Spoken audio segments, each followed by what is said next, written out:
Olá, eu sou Andréia Tomé, psicóloga do Instituto Saúde Integral. Vim aqui para falar para vocês sobre um assunto que eu achei bem interessante hoje.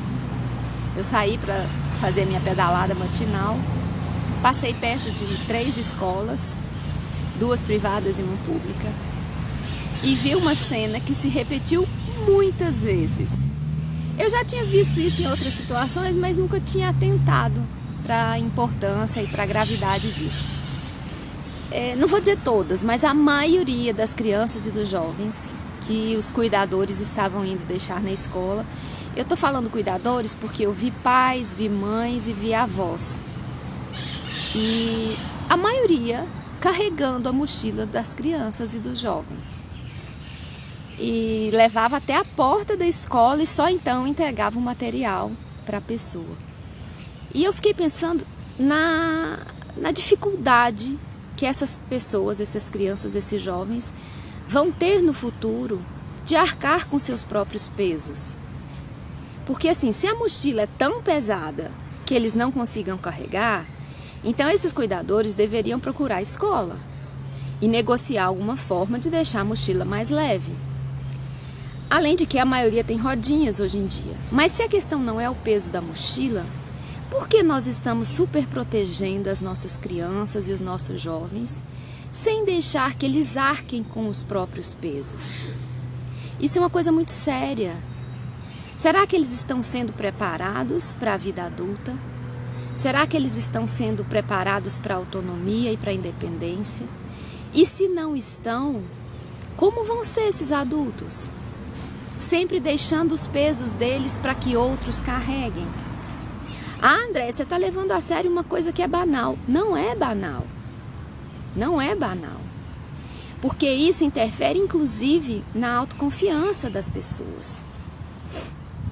Tem um autor, um psicanalista chamado Winnicott, que ele fala que ser mãe é a arte de se fazer desnecessária. E que uma mãe boa o suficiente, ela vai ensinando o filho a viver bem sem ela.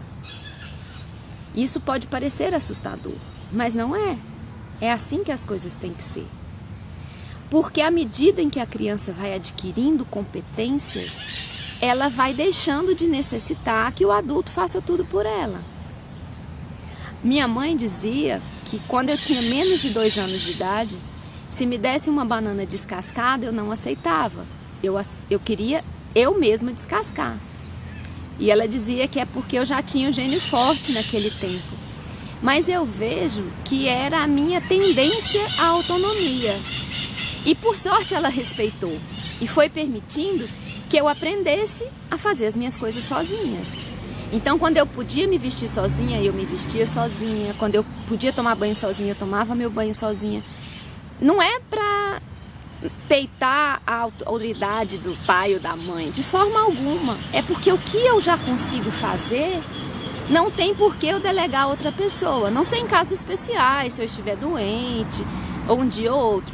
Mas no dia a dia, é muito importante que a criança faça o que ela já sabe fazer.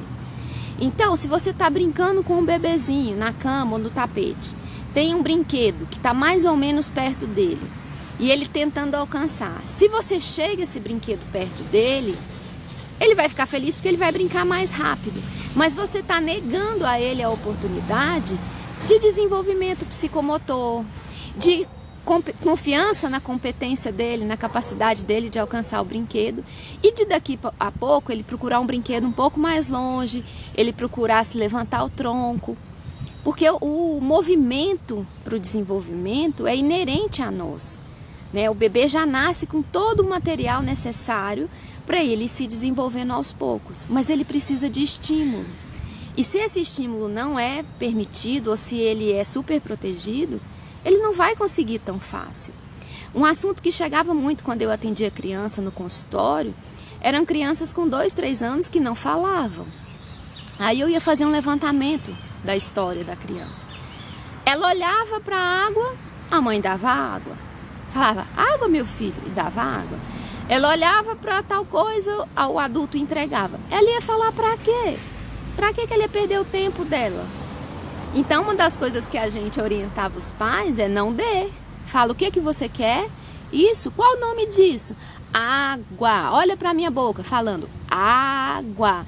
E isso, com 1 mês, 2 meses, a criança já estava falando normalmente, porque aí ela era forçada, estimulada a falar. E assim, gente, para tudo. Se a criança sabe comer com a mão dela, mas ela faz muita sujeira. Não importa. O treino psicomotor é importantíssimo. Seja a psicomotricidade fina, que é de mexer com lápis, com coisinhas pequenas, seja do corpo em geral, que é rolar, pular, correr, subir. Isso é importante para a criança.